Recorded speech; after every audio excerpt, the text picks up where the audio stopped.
Hello everyone, Hachadino over here, and today we have a cool information.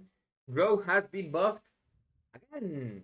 Now, as for which buffs affect which spec, we are going to talk about this.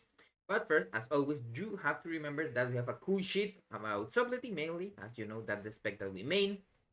And I will be updating this for many things forward. Now, these are the easy ones to say, they are just numbers. The other ones are more fancier because they have like the data, but this is kind of the important one. Now, Assassination has lost kind of the cliff from Crimson Tempest, but has gained from all other places. What does this do? Not much. More single target, but Crimson Tempest just will do less damage. I don't know how the damage changes, more or less. It's not that big of a change.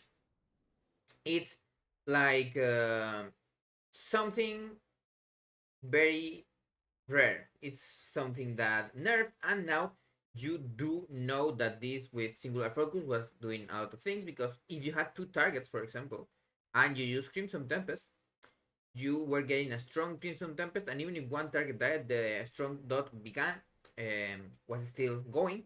This was very important, for example, in Broodkeeper in the first season, because you could get a strong Crimson Tempest on the main boss and still do a lot of damage to the other targets, making that damage plus from those targets to the main boss thanks to singular focus.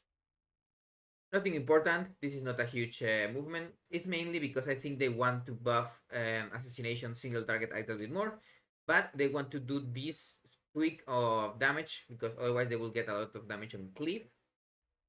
And also, if they do more aura buffs, Crimson Tempest can get kind of crazy. Now for Outlaw, more single target, less cleave.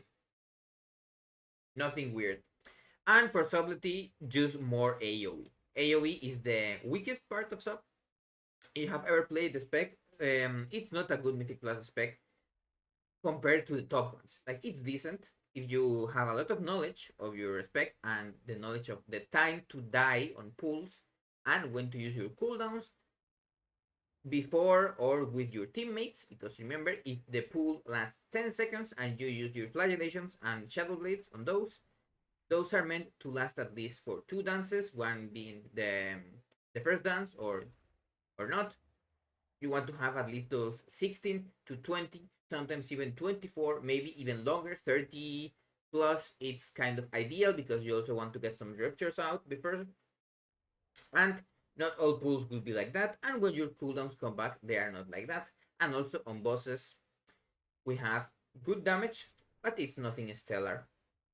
So the weakest part is the AoE, so they didn't touch anything but our AoE capabilities, making Black Powder stronger and Flurry having more damage. Of course, this doesn't change a lot of things. It's like a 2 to 3% damage increase overall in like a slice. In AoE, of course, it will be a little bit more. One thing that we haven't tested thoroughly is if this changes the threshold from 5 or 4 targets with fine weakness to use Black Powder even as Trickster. It's not 100% sure, because remember, now also Nimble Flurry will be doing more. So our Eviscerates and then now our Coops, because we are going to do a lot more of them, are going to be stronger. One thing that may be possible, of course, is using one Black Powder, depending on how many fine weakness we have inside of the dance, to get that extra power. In single target, the rotation hasn't changed from anything here. That's everything I wanted to say. Nothing more long, nothing more short. I will see you on the next video.